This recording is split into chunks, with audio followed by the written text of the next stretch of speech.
ఈ రామోజీరావు గారి ఆయన మృతి వార్త తెలియజేశారు. చాలా దిగ్భ్రాంతిని కలిగించింది, చాలా బాధ కలిగింది.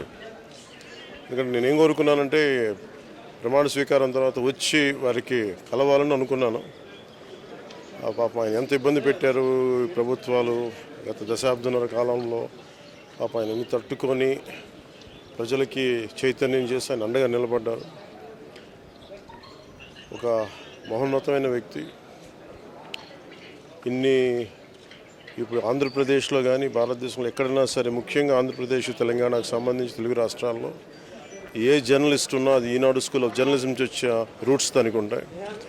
అలాంటి కొన్ని వేలాది మంది జర్నలిస్టులని తెలుగు రాష్ట్రాలకు అందించిన మహానుభావులు. అలాగే తెలుగు చిత్ర పరిశ్రమకు సంబంధించి కూడా ఈరోజు ఇంత ఇన్ఫ్రాస్ట్రక్చర్ ఇక్కడ డెవలప్ చేశారంటే అది హైదరాబాద్లో ఎంత అద్భుతంగా తెలుగు చిత్ర పరిశ్రమ ఉందంటే ఆయన కాంట్రిబ్యూషన్ చెప్పలేను. ఇలాంటి చేస్తున్న వ్యక్తిని ప్రభుత్వాలు గత 15 సంవత్సరాల్లో చాలా ఇబ్బంది పెట్టినాయి. వాటన్నిటినీ తట్టుకొని ఆయన్ని ఇబ్బంది పెట్టిన ప్రభుత్వాలు ఈరోజు లేవు. ఆ విజయం ఆయనకి తెలియజేయాలని అనుకున్నాం, చేసి లోపల దురదృష్టం ఇలా జరిగిపోయింది. వారి కుటుంబానికి, ప్రతి ఒక్కరి కుటుంబ సభ్యులకి, అలాగే ఈనాడు గ్రూప్ ఆఫ్ కంపెనీస్ వారందరికీ కూడా నా జనసేన తరపు నుంచి, నా తరపు నుంచి వారికి నా సంతాపం తెలియజేస్తాను.